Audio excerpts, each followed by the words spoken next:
Hi everyone, I am Hazel Bihasa Bitasa and I am your first reporter of Module 9 Digital Literacy and Cyber Literacy.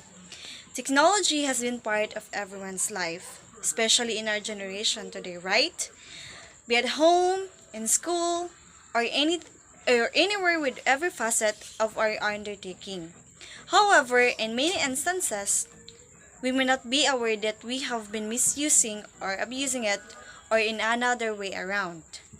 It is in this case that we must gain further understanding and application of digital and cyber literacy. Kung unsa ba jud ni ang duha. But first, let's tackle about digital literacy. But I know all of us have an idea what is this all about.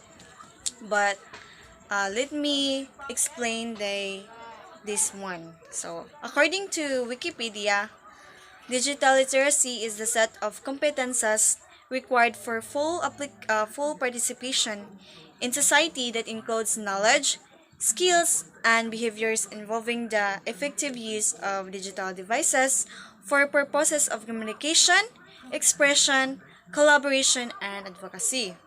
Simply, digital literacy is the ability of an individual to engage with the digital environment and operate technologies safely by knowing what to do and what not to do, and how to avoid unnecessary risk.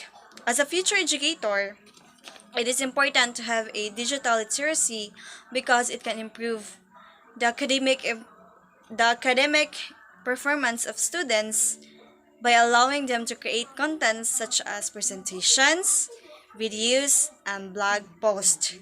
For example, as a teacher, you can give your students a digital assignments so they can experiment with different online programs and tools they may use in their future careers. Naman to sa digital literacy, let's move on to cybersecurity. So, unsa din ang cybersecurity?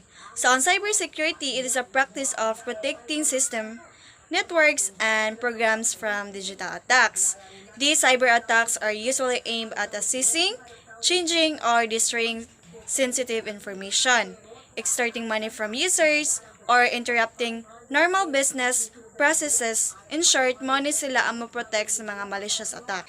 So here are some tips on how to protect yourself against cyber attacks.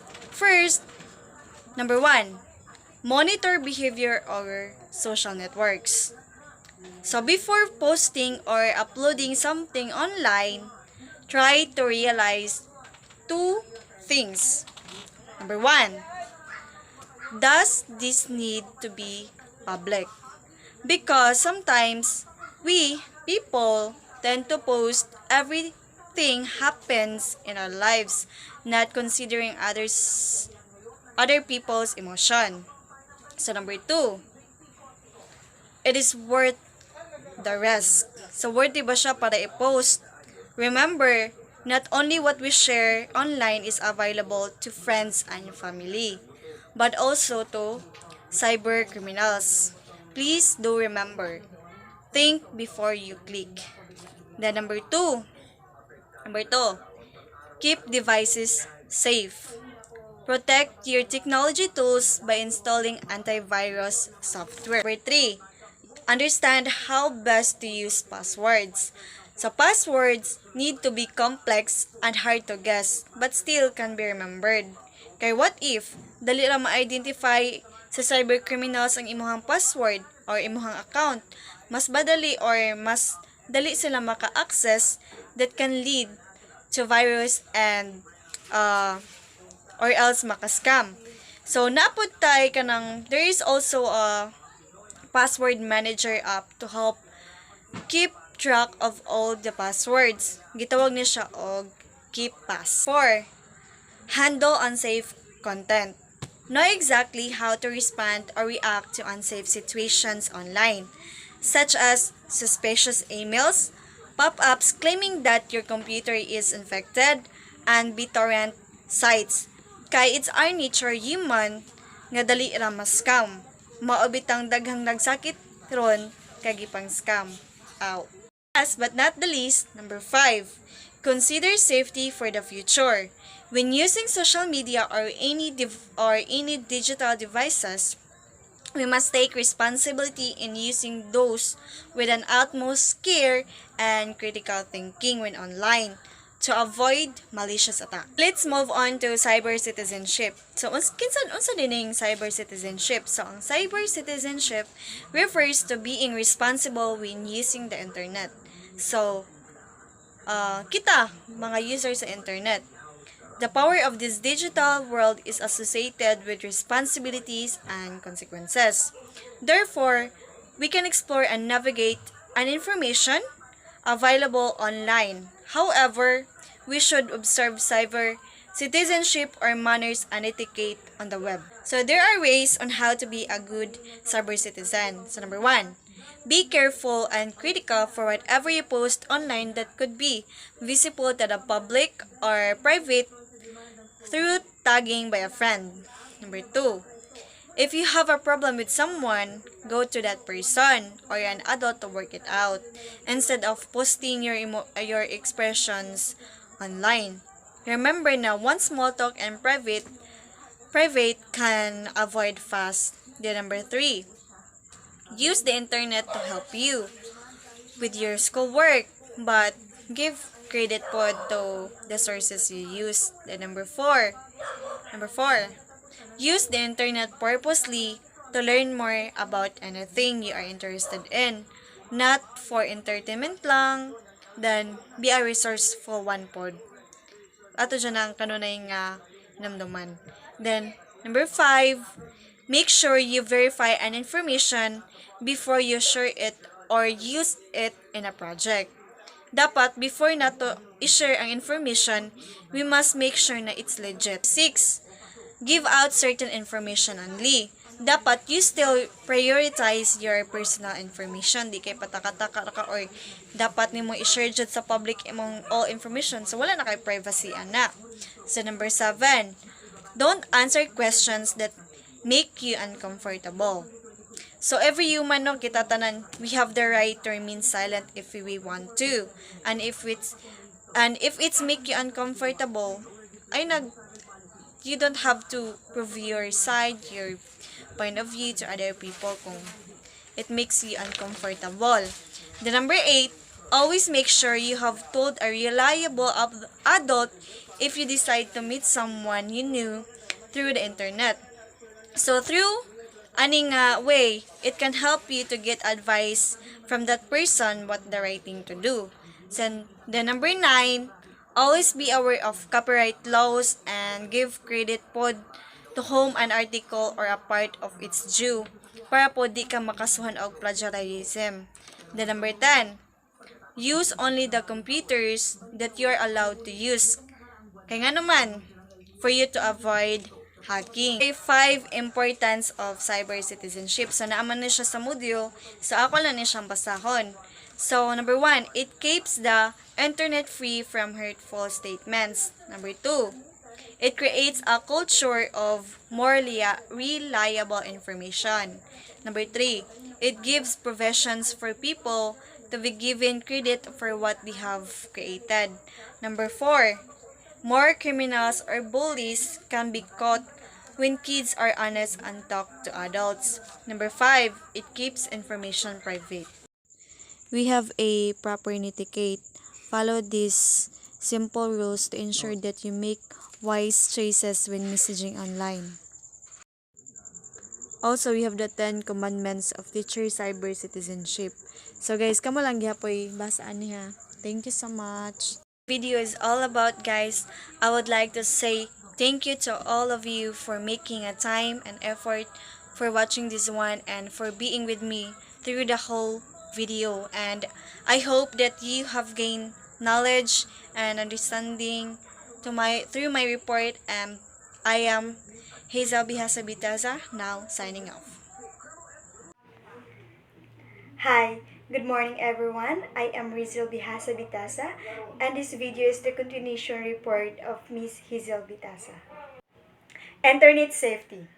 Online safety or cyber safety means trying to be safe on the internet.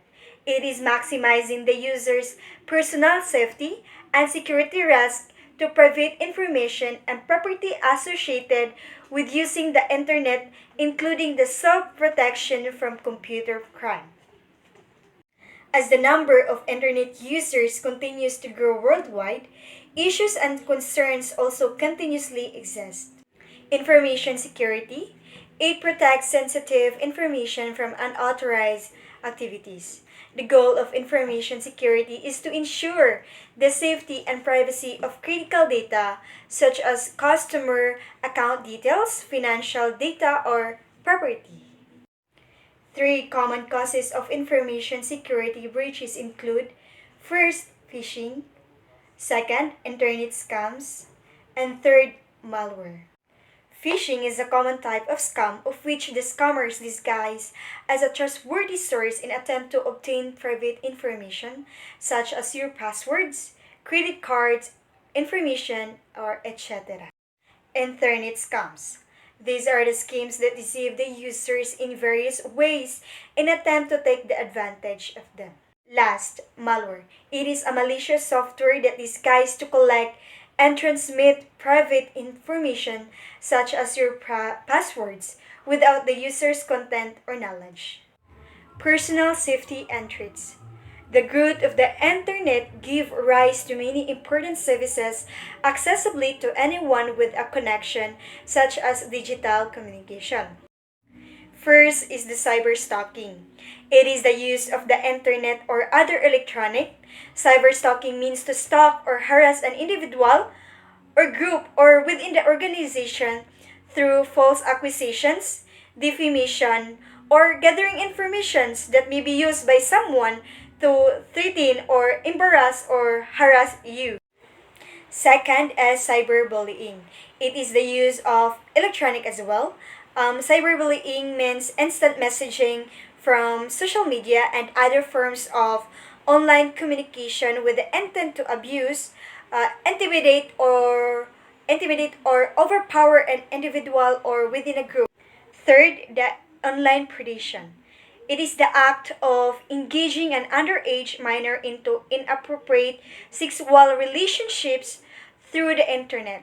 Online predators may attempt to initiate and seduce minors into relationships through the use of chat rooms or internet forums.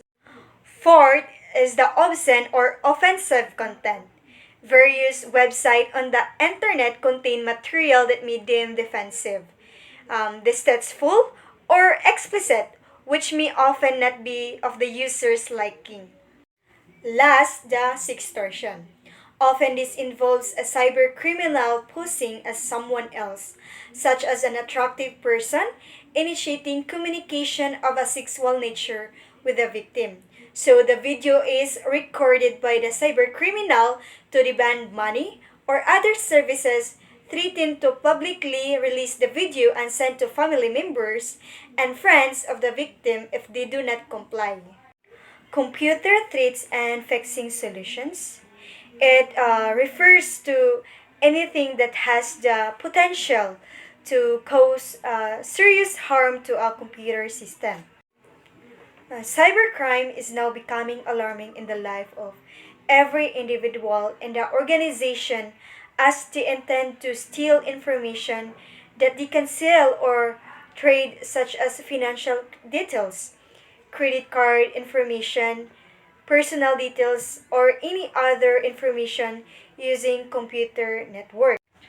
Given the numerous ways a computer virus can spread, the following are ways on how to ensure that computer networks can be protected. Cyberbullying. It is very familiar to us when we hear the word cyberbullying. We all know that cyberbullying is a form of bullying or harassment using electronic means, usually among minors in a school setting, and has become increasingly common, especially among teenagers. The National Crime Prevention Council defines it as a process using the internet, cell phones, or other devices to send or post texts or images that intend to hurt or embarrass another person. It may also include public actions such as repeated threats, sexual remarks, pejorative labels, or defamatory false accusations, ganging up on a victim by making the person the subject of ridicule in online forums. Hacking into or vandalizing sites about a person and posting false statements and other actions that could offend someone. Cyberbullying is similar to traditional bullying. It is just that victims may not know the identity of their bully and the reason of bullying them. There are various types of cyberbullying. We have a internet trolling and cyber stalking. The term trolling and cyber stalking do overlap as both involve repeated online and harmful actions. First is internet trolling is a common form of bullying over the internet in an online community to elicit reaction, disruption, or intentionally provoke and offend others. Example, making unbelievable, outrageous, and ridiculous statements designed to upset others. Cyberstalking is another form of bullying or harassment that uses electronic communication to stalk a victim and pose a credible threat to harass him or her. Example is harassing or threatening you on social media. Implications of bullying in schools. Schools should initiate various anti-bullying programs and campaign to protect students from being threatened or victimized by such offense. More so, teachers should be oriented and trained in handling bullying cases and executing teaching strategies to address and reduce bullying cases in class. Through this implication, bullies will divert their attention and energy into something worthwhile and engagement that they can be busy about. Cybercrime. Evans defines cybercrime as any criminal activity carried out using computers or the internet. Cybercrime uses tools like phishing, viruses, spyware, ransomware, and social engineering to break the law. On the other hand, cybercrime is defined by Wikipedia as a crime with a computer as the object of the crime that is hacking, phishing, spamming, or is used as a tool to commit an offense. Example is child pornography and hate crimes.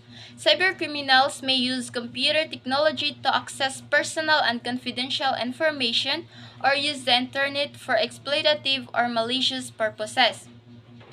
There is a wide variety of cybercrimes which can broadly be placed into two categories.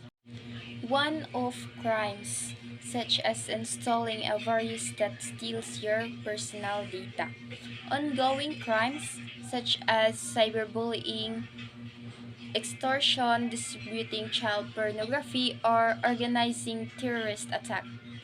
Cybercrime may also refer to as computer crime, practiced by those who have technological skills use the internet to achieve their bad motive. Cybercriminals employ their diverse skill to access bank accounts, steal identities, blackmail, defraud, stalk, and harass or use compromised computer to attack their victims. Those who perform these illegal activities are often called to as hackers. Cybercrime encompasses a wide range of activities that can be categorized as crimes that target computer networks or devices, including viruses and denial of service attacks, and crimes that use computer networks to advance other criminal activities, including cyberstalking, phishing, and fraud or identity theft. Accessing credibility. Consider the credibility of trustworthiness and reliability of the content before taking it. There are two types of websites, informational and commercial. Informational websites usually strive to offer credible content to users, while commercial websites present inaccurate information in order to see something. Checklist of credibility criteria. Author. Check the credential of the author, the company, or the expert and determine the qualifications to provide information on the subject being researched. The date. Look for copyright information at the bottom of a website's homepage. If the site is more than a few years old and it has not been updated regularly, look for more up-to-date information. Purpose: analyze the goals of the website to determine if it is an informational or an advertisement site. Contact: most credible websites list down contact information such as telephone number, email address for you to get in touch if you have a questions. Facts versus opinion. When doing research for school paper, go to sites that present factual information provided by experts rather than opinions. Be on the lookout for biases too. If the author is biased, so as the information on the site. URL: the URL may look like ending in .edu for education, .gov for government, or .net for network sites. Common credible URLs. One way of determining the credibility of a website is through the URLs. Although a website's URL gives clues as to credibility, there is still a need to evaluate it carefully. When encountering a URL, look at the letters that appear after the dot, example .gov, and that is called top-level domain. Thus, the URL's top-level domain helps in determining a site's credibility. Websites ending in .gov are government-related websites which generally can provide trusted and credible statistical information. Next is websites ending in .edu are the websites of educational institutions such as colleges and universities that usually offer a variety of credible data. Next is websites ending in .org are the websites of organizations. While many organizations, especially nonprofit ones, provide credible information. Recognition of information sources. Similar to the information in print sources, the use of online sources must be given credit to the authors. This can be done by applying proper referencing and citation procedures that would get rid of risk, consequences, and legal implications because of the copyright issue, which means that the idea and words used belong to the authors. Citation: each entry in the bibliography is called a citation. Proper citation must be applied or included for every source used, whether it is a website, a newspaper, or a book. Online sources are cited differently because they are different from traditional print resources. There are different formats used to cite the sources. Data privacy implication. The implementation of data privacy in the country is becoming stronger and powerful, especially in utilizing data for research and other forms of report and paperworks. This has also corresponding legal implications once not processed immediately and properly. It involves uploading of pictures, designs, graphics, concepts or ideas, frameworks, artwork, data, and other information that are copyrighted without the consent of the author or the source. These are commonly observed in schools. The following are practical techniques in responding to data privacy issue. When getting data, put proper citation and source acknowledgement. Example: source National Statistics Office 2019. When using needed pictures downloaded from the internet, put acknowledgement. Examples: that photo credits to Philippine Post 2019. But if possible to have personal pictures taken with your original concept, although there is still a need to seek the consent of those in the pictures.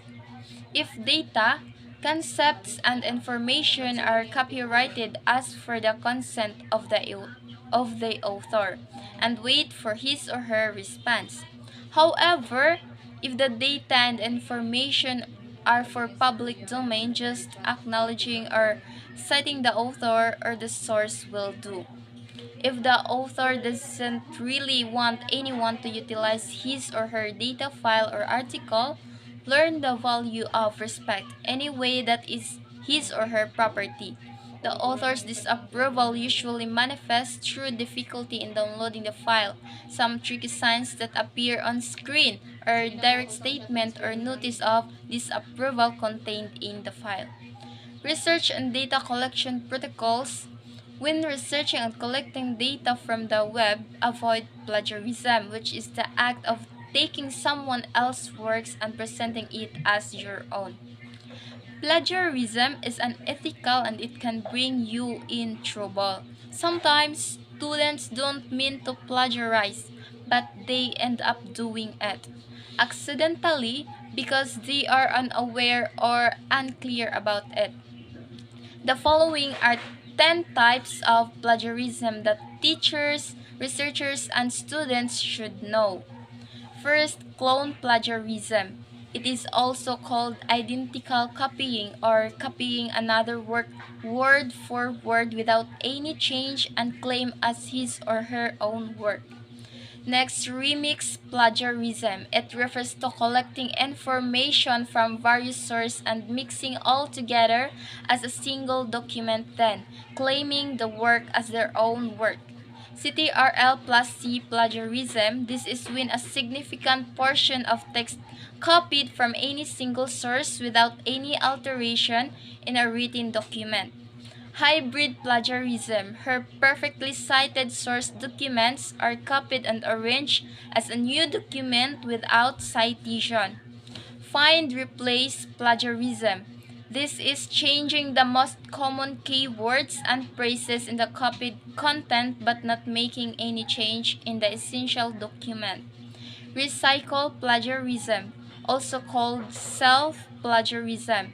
It refers to the act of borrowing from one's own previous document without proper citation. Mash-up plagiarism. It is when the written document is copied from more than one source and all are mixed together without proper citation. 404 error plagiarism. Here, a person creates a document by copying from various sources prepared as a single document with a citation but inaccurate or leads to non-existing resources. Aggregator plagiarism. Here, the written document includes proper citation but it does not contain original work. Retweet plagiarism. Here, all written documents look perfect but properly cited mark, but still, the document resembles somewhere the original text structures or wording. So, good day everyone. My topic is the continuations of Miss Chrysaline's Boiser report. So, my topic is the tips to avoid plagiarism. So, first is read and understand the original copy several times before explaining about it. So, first and foremost is dili lang kay igo ra ka mo basa kung dili sabton sad nimo ang document ug unsay sulod ni ana kay para nag-explain is dili lisod. Second one is do not copy any word or sentence from the original document. So, sa pag-ingon pa lang daan, sa pagbasa pa lang nimo sa do not is, ang pasabot na is dili gyud. So, dili gyud nimo na sundugod og unsa ang naa sa document. Like, bisan pag gamay pa na ang word or sentence, dili gyud na siya pwede. Then, third is proper citations of all the sources. So, og dagamit man gani kag libro is imo sang i-cite og is ana nimo gikuha nga libro, like sa English ba na, sa mathematics ba na, or sa video, sa na ang video dis ana nimo gikuha, or nga na ba dapat imo jud i-cite og dis ana nimo gipangkuha na nga document. The fourth one is In case of citing online source, include the retrieval date and the appropriate URL in the reference. So, sabotable naman siya. So, kung unsay imuhang gikuhaan nga reference is imos nang ibutang ang URL. Kay in case i-check na siya, ma-trace up nila kung di saan na nimo kuha. And the fifth one is common phrase and definitions need to be quoted and cited without any modifications. So, kay common phrase naman siya, no need na nimo siya nga i-modified or imuhang usbon. Ug sa mga gani ang naa diana is ma-orange na siya, dili na nimo usbon. The sixth is make a practice to include a reference sections whenever you write an academic document. So whenever you write any document, don't forget to include the reference because reference is important. Kay og i-check na siya, og did na i-trace up, mutan-aw ra na sila sa reference. Then the seventh is cross-verify all your citations before you submit your document. So, before dyan na nimo isubmit na imong document is imo dyan lang i-check if wala na ba'y kuwang or sakto na ba tanan, nakasite na ba o unsay mga dapat ipangsuot dito, wala na ba kay nakalimtan. Then the last one is resort all available plagiarism software to ensure the originality of the written document. So, og kanang wa pa jud kay salig sa imuhang gisuwat is ug gusto jud ka nga i-check nimo og wala ba ka naka-plagiarize is pwede ka mo gamit og software nga connected ra pud sa plagiarism. Kay para pud ba ma-check ma-ensure jud nimo nga wala ka naka-plagiarize. So, that's all for the tips to avoid plagiarism. So, let's move on to the how to evaluate a website. First is open a website. So, first and foremost, unsaon nimo pag-evaluate sa website ug dili nimo i-open ang website. So, first is kinahanglan jud is i-open nimo ang website. The second one is skim read. In order for you to read and understand, it is the way that you can check your understanding if kana siya nga document is makasabot ka or ana nga website is makasabot ka ana. Then the third one is look for the answer to your questions. Ay syempre dapat mangita jud ka sa answer sa imuhang mga pangutana. Muna nga mudung ka og isa ka website para i-check nimo og kanang naabay question dito like kanang sa Google. For example, sa Google, di pa mag-use man ta Google for us to what? Para maka-answer ta sa to ang mga pangutana. Like natay gikalibugan, pwede na to i-search sa Google. Mo na siya ang purpose sa uban nga website. The fourth is consider the credibility of the author or the source. So, sabotable naman siya, di na naho siya i-explain pa kay. From the sentence is consider the credibility of the author and the source. Kay ba naman sad mo ubos na si. Fifth is consider the purpose of the site. So tan-aw jud na nimo og unsay purpose nga nung kana siya na dira dili kay hala largo-largo ra ka mukha without further knowledge og unsa ang sulod diha sa site or sa website nga imong tan-aw. Then the last one is look for the date. Tanawon dyan na nimo og up to date ba na siya or kanang naa na ba na siya napapanahon. Lisod pud og magkuha ka sa website nga napa sa sinauna so di ka relate ang mutanaw niya na kay wala na dili na siya up to date. Like for now naman ta sa modern world so ato yung website nga dungan is kanang napod sa ato nga modern world with HD technology. Integrating digital cyber literacy into the curriculum. First is use an interactive whiteboard to design and deliver lesson. Use Promethean and Smart Notebook with teacher-created lessons if you are not yet capable of designing your own. Second is allowing students to maintain blogs, wikis, web pages related to their learning. Third is engage in email video chat exchanges with students. Fourth is utilize storytelling media to allow students to create and publish their own stories or publish stories. Fifth is set up blog site, Facebook page, Yahoo or Google group, and post weekly discussion questions for students to respond. Sixth is use video cameras to dramatize stories, record scientific experiments, and expose students to video editing software to create video productions of learning. Seven is encourage students to discussions about how and why media works.